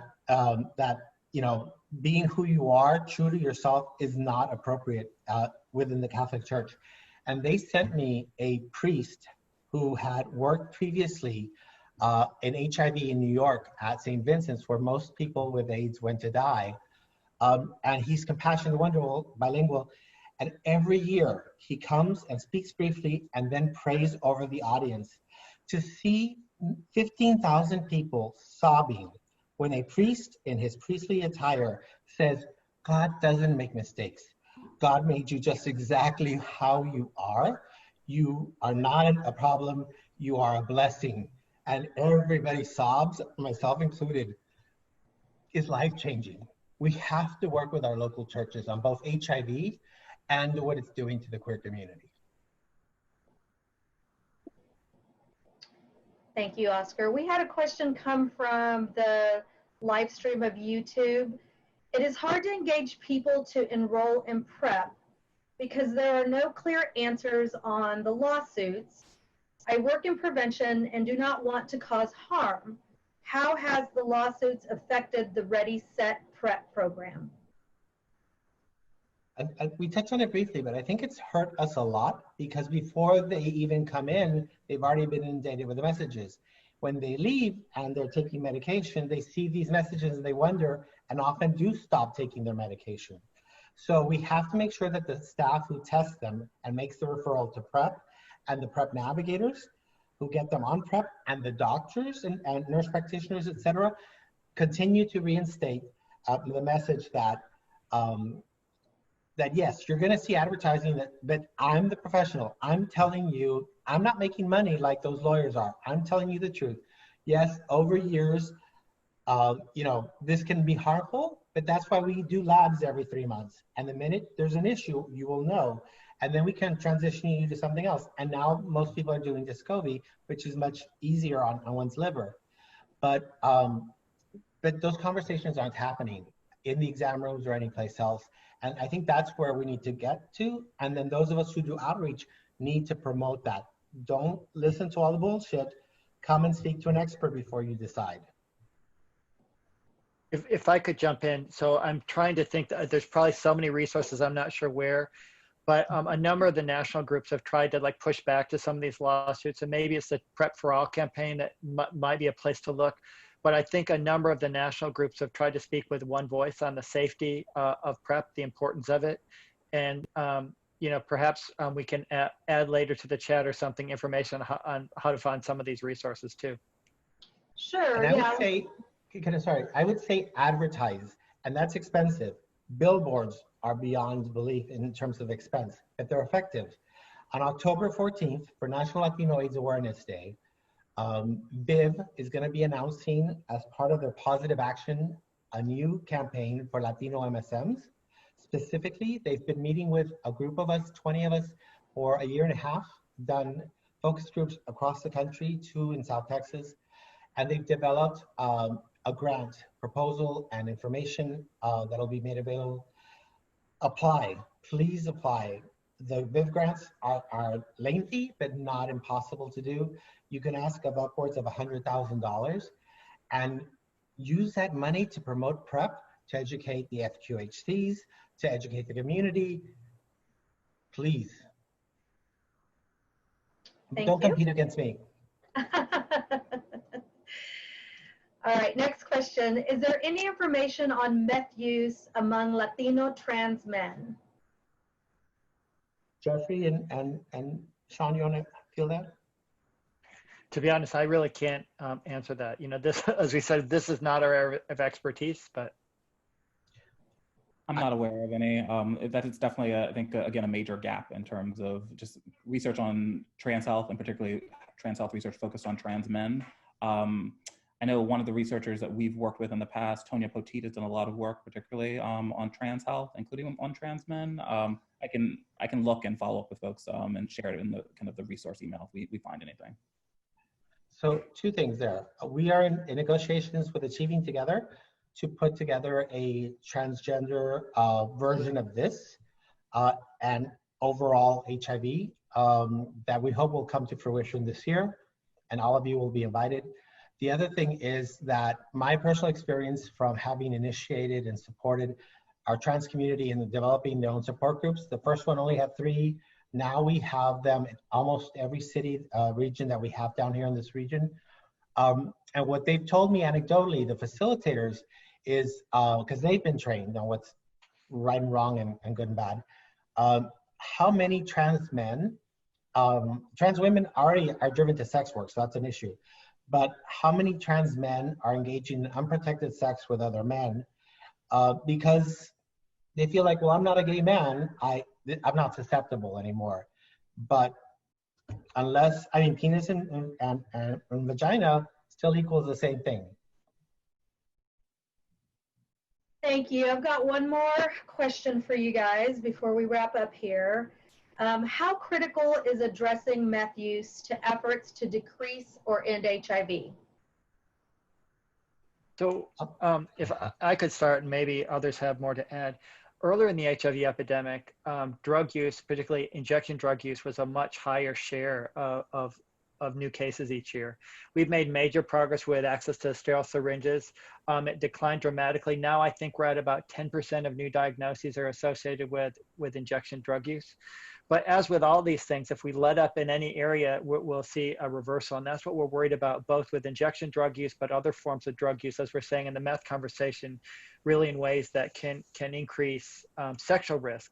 So I think if we're trying to comprehensively end the HIV epidemic, we need to go where the population's at greatest risk and then comprehensively meet their needs. So we can't think we're doing great things just by focusing, for example, on PrEP services and other things if we're not addressing these other related issues around drug use and meth. So I would say it's critically important. I would say, Melissa, that unfortunately, PrEP services have made many of our organizations lazy, because now we can offer people a pill without having to deal with all their baggage. I call bullshit. It ain't enough. Sean or Rick, you have anything to add to that before we close? I don't know. A lot of people, Melissa, asked how can they get a copy of this? I know you said this at the beginning. Everybody's going to get a copy and access to the recorded version. You'll have copies of the PowerPoints. Tomorrow, depending on how COVID does in my body today, tomorrow or the next, you will all get an e-blast that will have our resources and the free posters that we showed you to download. And then once you have our contact information, reach out to us, to the O'Neill Institute, and ask for help. It's what we do. So thank you. So I want to hi, I'm Rosa, and I want to take the opportunity to thank y'all for joining us and take the opportunity to thank our presenters. And it's been a wonderful afternoon to listen to the information that you shared. And thank you for challenging us with this topic and to think about what the future holds and to think about what this means for us. So thank you all very much, Austin and Rick, and Jeff and Sean. Thank you all for your time and for your energy. Can I say one last thing, Melissa, if I could? However, I'm sorry. Go ahead. One question that I got a lot leading up to this presentation was, were we going to address HIV positive people who work in this field, who use meth and lure young people in without giving them full education? That came from 5 young men who are now HIV positive and extremely resentful that these men are still in the field even though they've caused this. And to that, you have my empathy. I'll always support you. The challenge is that when we're all human, we all make mistakes. Sometimes we don't have the courage to go back to those folks or don't know how to reach them to say, I'm sorry, I wish I could do things differently. But before that person can tell you their situation, they've got to work on their stuff. And if they work in this field, super important, all administrators need to make sure that their spaces, again, are safe enough that people can talk about this so that they themselves are not leading to other people becoming infected. And let's face it, our ASOs, our community health organizations have a lot of our people working there. We're blessed that that's one of our largest employers, but we can't assume that just because they work for us, that they're gonna be careful with their own personal activities. Thank you, Oscar. Thank you. Thank you. Well, thank you so much to Poderosos and to the O'Neill Institute. And we hope that everybody who's joined us will join us in future webinars. Thank you. I also would like to thank the Achieving Together conversation series and members of the Texas HIV Syndicate for putting this forward. Thank you. Thank you all for your time and joining us.